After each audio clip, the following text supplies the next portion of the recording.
안녕하십니까. 매일 아침 조간신문의 주요 기사를 딱딱 풀어서 해석해드리는 조간딱풀 7월 26일 월요일에 인사드립니다. 자, 오늘 아침 조간신문의 일면 톡 기사 전부 다 어제 도쿄올림픽에서 금메달을 딴 여자 양궁 대표팀 올림픽 9연패를 달성을 했습니다. 자, 그래서 그 비결이 뭐냐 여기에 대해서 오늘 모든 조간신문들이 분석을 했는데 딱 공통점은 한결같이 그냥 실력만 보고 대표 선수를 뽑아서 그렇다. 실력 대결로 공정하게 대표 선수를 뽑은 것이다. 자, 그 기사들을 일제히 실었습니다. 조선일보를 대표적으로 소개를 해드리겠습니다. 오직 관역만 보고 뽑는다. 이게 9연패 비결이다. 뭐 어떤 종목에서는 간혹 잡음이 있죠. 어떤 뭐 학연이나 뭐 어떤 개인적인 인맥에 의해서 대표 선수를 선발한다. 뭐 이런 이야기들도 있었는데 9연패의 비결은 오직 실력으로 관역에 누가 정확히 맞췄느냐 이것만 보고 뽑는다. 그래서 한국 양궁 올림픽 여자 단체전 33년간 쌓은 금자탑 해서 이번에는 강채영, 장민희, 안산 이렇게 나왔는데 이 선수들이 지난 올림픽에서 금메달을 따실 때 선수들이 아닙니다. 다 바뀌었죠. 자, 그래서 실력만 보고 뽑기 때문에 그렇습니다. 88 서울 올림픽부터 정상을 지켰다. 메달 경력이나 나이 이런 거 따지지 않고 관역에 꽂힌 점수로만 대표를 선발하는 것이 우리 양궁의 이 특징이다. 그래서 금메달을 9개 대회 연속 금메달을 땄다. 그런 기사입니다. 자, 내년에 정치권에서는 대통령 선거가 열리죠. 여기서도 과연 뭐 실력 대결로만 승자를 뽑을 것인지 자, 지금 지켜봐야 됩니다. 원래는 뭐 정책, 비전 이런 것으로 이 승부를 가려야 되는데 지금 벌써부터 상당히 혼탁합니다. 특히 여권 민주당에서는 거의 뭐 이전 투구 양강을 형성하는 이재명 경기도지사, 이낙연 전 총리 거의 이전 투구를 벌이고 있습니다. 진흙탕 싸움 이렇게 뭐 불러도 손색이 없을 정도인데 자, 여러 가지 뭐 논쟁들이 있었고, 적통 논쟁도 있었고, 뭐 해경공 김씨 이야기까지 뭐 여러 가지 양쪽이 이 원색적으로 맞붙고 있는데, 이번에는 느닷없이 백제 불가론이 나왔습니다. 백제. 삼국시대에 이 신라 쪽은 주로 영남 쪽이었고, 백제가 충청, 호남 이렇게 되어 있었죠. 자, 그래서 백제 불가론을 지금, 이재명, 영남 출신이죠. 안동 출신 이재명 후보가 백제는 안 된다. 그러니까 호남, 충청은 안 된다. 이야기죠. 백제가 주체돼서 통합한 적 없다. 백제가 주체돼서 전국을 통합한 적이 없다. 그러니 여야에서 또 지역 감정, 지역 구도 조장하느냐 이렇게 반박을 하고 있습니다.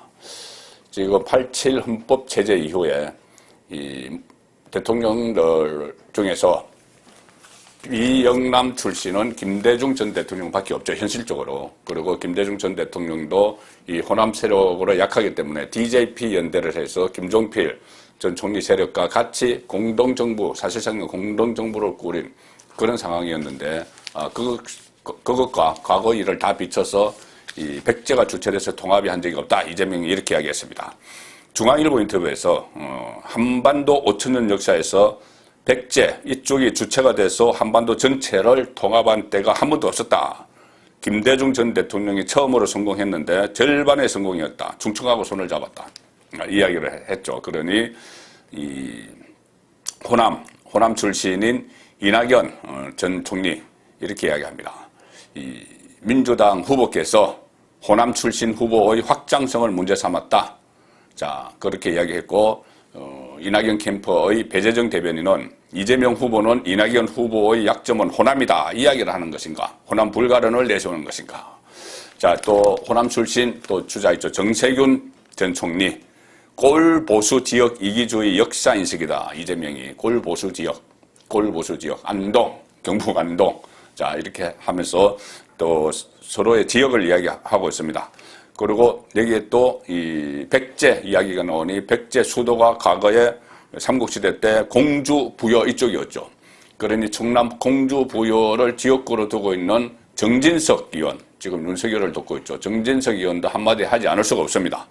백제가 주체돼서 통합이 한 적 없다 이렇게 이야기하니, 그래서 정진석 의원은 아니 대선 후보가 이렇게 무지막지하게 지역 감정을 조작한 적이 있었던가 그 비판을 했습니다. 자, 백제 논쟁 여기에 그치지 않습니다. 지금 어제는 또 문심 공방까지 문재인의 어중 문심 공방까지 벌어졌습니다. 그래서 이 호남 친문에 갇힌 여당 경선, 자 이렇게 진보 성향의 경향신문이 분석을 했습니다. 호남 지금 뭐 백제 이야기하면서 호남에 갇히고 또 친문 문재인의 요종 문심 이런 논쟁이 또 어제 벌어졌습니다.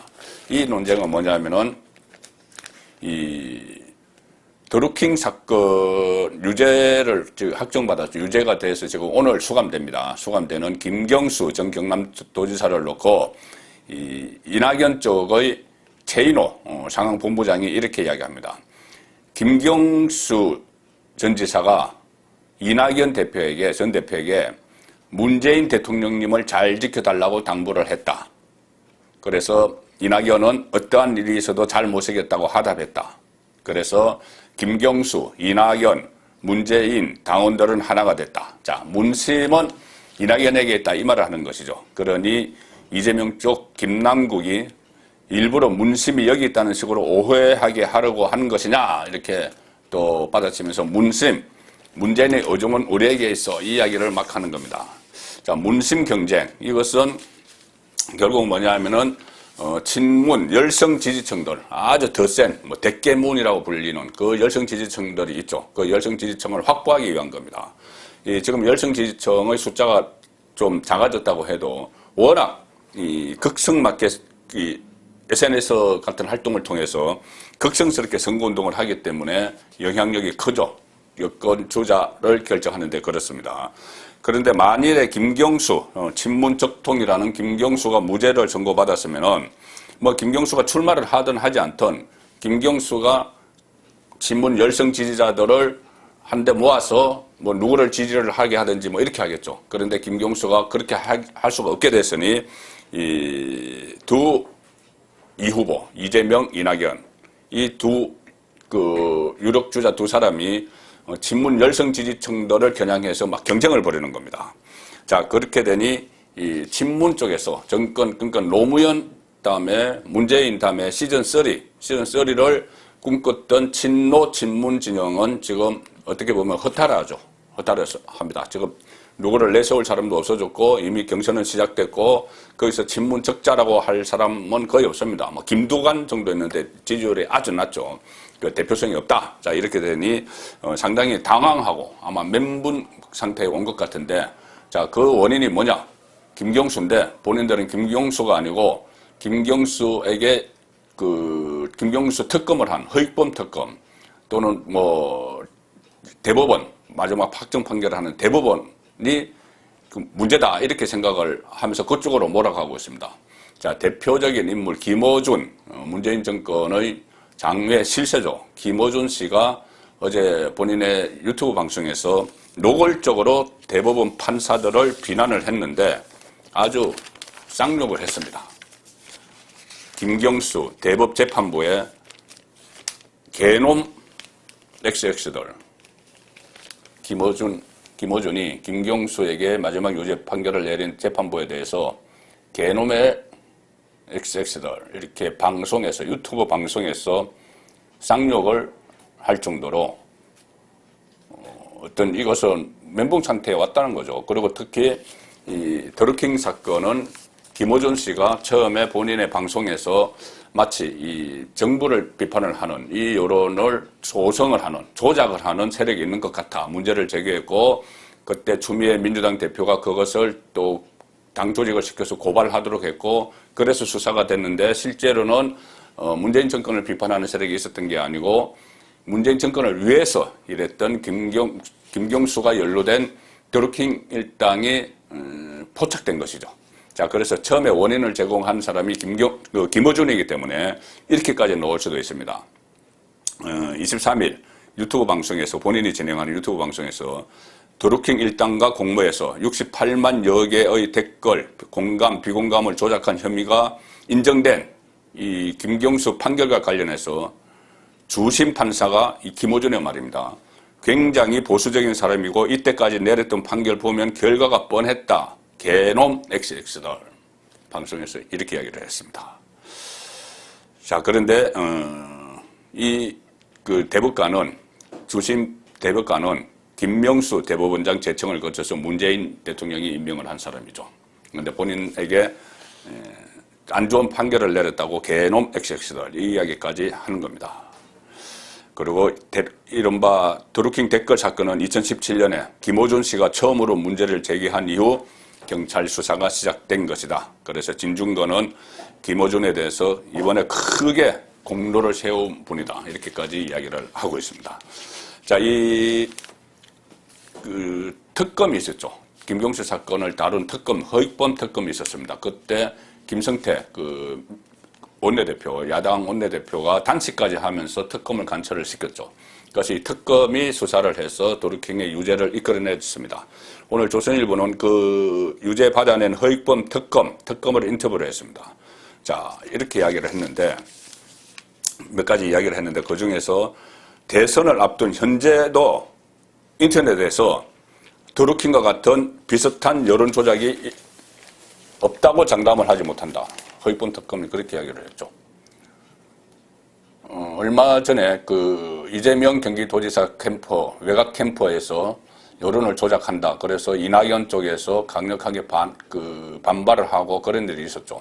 그것이 지금은 민주당 경선 안에서 이루어지고 있었지만 그것이 본선에 가면은 드루킹처럼 상대 진영을 공격을 하고 아군 본인들은 그 어떤 좋은 글만 댓글 조작을 하는 자 그런 상황이 지금도 벌어지고 있을지 모른다. 이것이 허익범 그때 수사를 했던 허익범 특검의 이야기입니다. 킹크랩 대선 여론 왜곡 문 후보 지지율이 한 2 내지 3% 올랐을 수도 있다. 대선 앞둔 현재 인터넷도 비슷한 일 없다고 장담 못한다. 이렇게 이야기합니다. 그때 당시에 아이디 3,000개를 확보해서 드루킹이 1초, 2초 만에 공감, 비공감을 막 조작을 합니다. 그래서 특정 후보 기사를 위로 올려놓고 이게 여론이구나 이렇게 믿게 만드는데 자 2017년 대선에 영향을 줬는데 그런 것이 현재 인터넷 상황에 대해서도 비슷한 일이 벌어지지 않고 있다고 단정할 수 없다. 드루킹 일당의 킹크랩 작업까지는 아니더라도 적어도 유사 조직은 지금도 활동할 거라고 본다. 자, 그래서 이 김경수 유죄 판결 이것은 문재인 정권의 정통성, 여론 조작, 지금 뭐 2 내지 3% 올랐을 수도 있다 이렇게 이야기하는데 비율도 중요하지만 어쨌든 여론이 조작됐다 대선에서 인위적으로 그것도 특정 캠프에 의해서 그래서 어쨌든 대통령에 올랐다 그러면은 정통성이 훼손되는 건 맞죠. 그래서 정통성에 대해서 의심을 받는 겁니다. 과연 민의에 의해서 탄생한 정권인가? 그래서 이것은 대선 때 이번 대선 때도 정권 심판론으로 연결될 수 있는 그 부분이 하나 있고 또 하나는 지금은 그런 드루킹 같은 조직이 완전히 없을까? 자, 그 부분도 앞으로 계속 경계를 해야 되는 부분이죠. 그런데 이렇게 여당의 경우를 보면은 이 양쪽이 이 후보가 이전 투구를 벌이고 있어도 어떻게 보면 경쟁 구도는 좀 간단하죠. 6명의 본경선 주자가 지금 경쟁을 벌이고 있습니다.